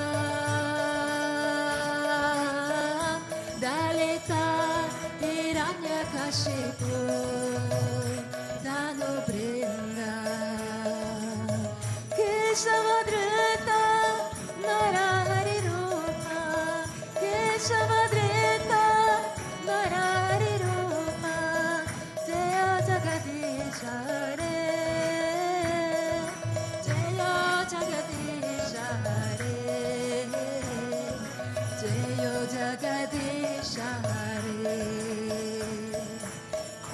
Kara Kamala Vare Advuta Shringa Dalita Hiranyakashipu Danu Brinda Keshavadrita Narahari Rupa Keshavadrita Narahari Rupa Jaya Jagadisha Hare Jaya Jagadisha Hare Jaya Jagadisha Hare Jayo Narsinga Dev Narsinga Dev Narsinga Dev Jayo Narsinga Dev Jayo Narsinga Dev Narsinga Dev Narsinga Dev Jayo Narsinga Dev Jayo Narsinga Dev Narsinga Dev Narsinga Dev Jayo Narsinga Dev Jayo Narsinga Dev Narsinga Dev Narsinga Dev Jayo Narsinga Dev Jayo Prahlad Maharaj Jayo Prahlad Maharaj Jayo Prahlad Maharaj Jayo Prahlad Maharaj Jayo Prahlad Maharaj Prahlad Maharaj Bhakta Swarupa Jayo Prahlad Maharaj Jayo Prahlad Maharaj Jayo Prahlad Maharaj Jayo Prahlad Maharaj Jayo Prahlad Maharaj Jayo Prahlad Maharaj Prahlad Maharaj Bhakta Swarupa Jayo Prahlad Maharaj Gurudev Gurudev Gurudev Jaya Jaya Gurudev Jaya Gurudev Gurudev Gurudev Jaya Jaya Gurudev Jaya Jaya Gurudev Gurudev Gurudev Jaya Jaya Gurudev Jaya Jaya Gurudev Gurudev Gurudev Jaya Jaya Gurudev Gurudev Gurudev Gurudev Shri Vishwananda Gurudev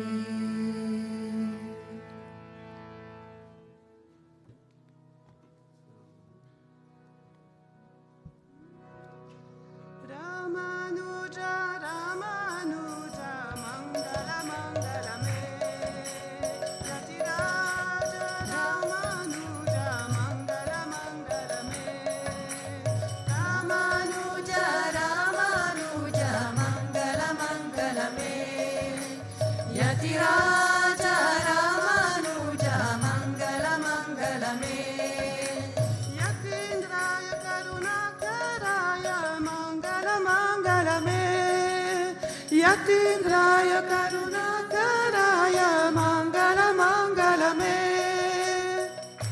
Prabhati Dharmikarataya Mangala Mangala Me Prabhati Dharmikarataya Mangala Mangala Me Ramanuja Ramanuja Mangala Mangala Me Ramanuja Ramanuja Mangala Mangala Me Ramanuja Ramanuja Mangala Mangala Me Yatiraja Ramanuja Mangala Mangala Me Shaligrama Pratishtitaya Mangala Mangala Me Shaligrama Pratishtitaya Mangala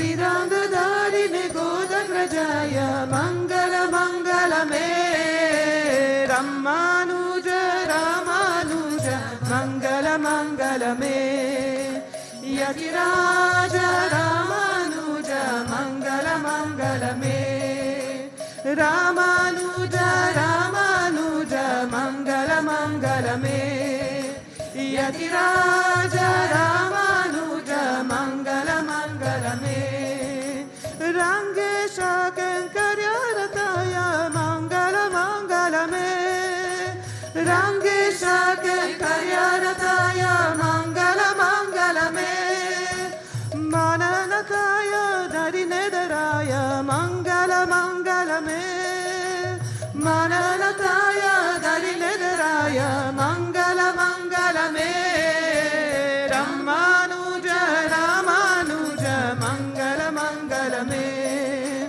Ramanuj Ramanuj Mangal Mangal may Yathiraj Ramanuj Mangal Mangal may Yathiraj Ramanuj Mangal Mangal may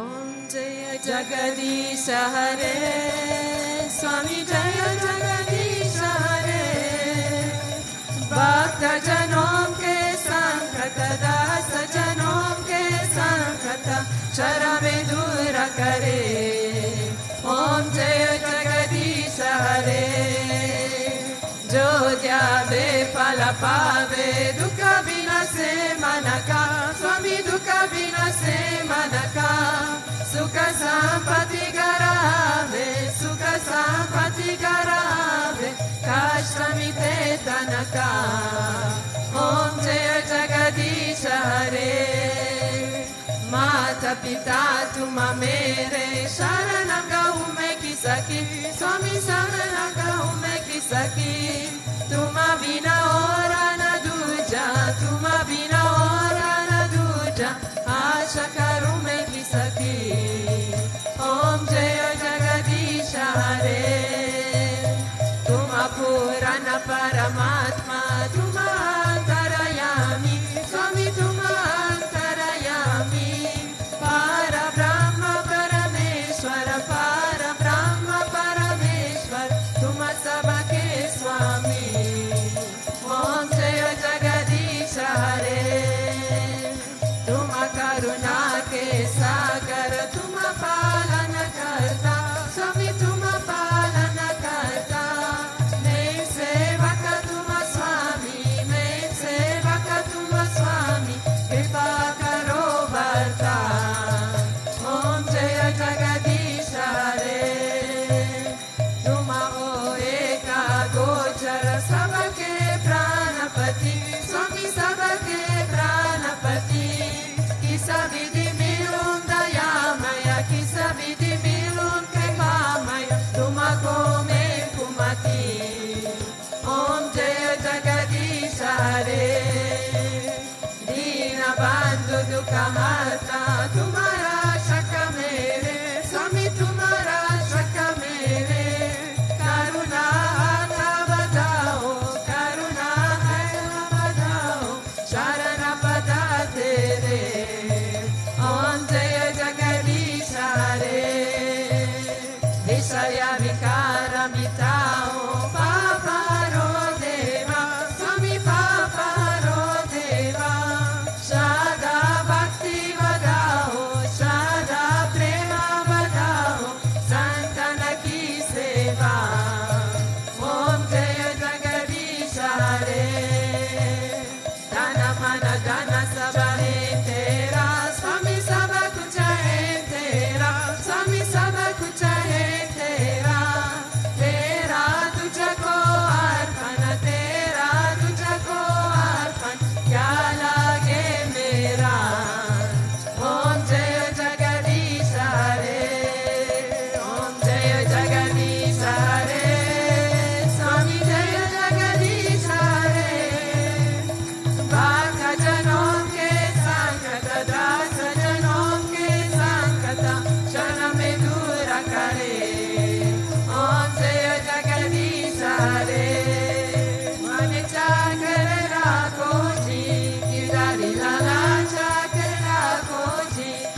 Tvameva Mata Chapita Tvameva Tvameva Bandhushta Saka Tvameva Tvameva Vidya Dravinam Tvameva Tvameva Sarva Mama Deva Deva Tvameva Sarva Mama Deva Deva Govinda Asadoma Satgamaya Tamasoma Jyotirgamaya Mritorma Mritangamaya Om Shanti Shanti Shanti Loka Samasta Sukhino Bhavantu Loka Samasta Sukhino Bhavantu Loka Samasta Sukhino Bhavantu Om Shanti Shanti Shanti Shri Gurubhyo Namaha Hari Om Prem se bolo Lakshmi Narayana Bhagavan ki Jai Sri Bhutabhrteshwarnath Bhagavan ki Jai Shri Radha Krishna Kaniya Lal ki Jai Bhavatar Kriya Babaji ki Jai Shri Ramanuja ki Jai Prem se bolo Satgurudeva Sri Swami Vishwananda Mahaprabhu ki Jai Om Klim Krishnaya Govindaya Gopijanavallabhaya Paraya Paramapurushaya Parakarma Mantrayanta Tantra Ushtadari Shastrani Samarai Samarai Mityor Mochaya Mochaya Om Namo Bhagavate Mahasudarshanaya Dipti Jvala Pitaya Sarvadik Shomana Umpat Parashmaye Parabrahmane Paramjyotishe Swaha Om Shanti Shanti Shanti Shri Gurubhyo Namaha Hari Om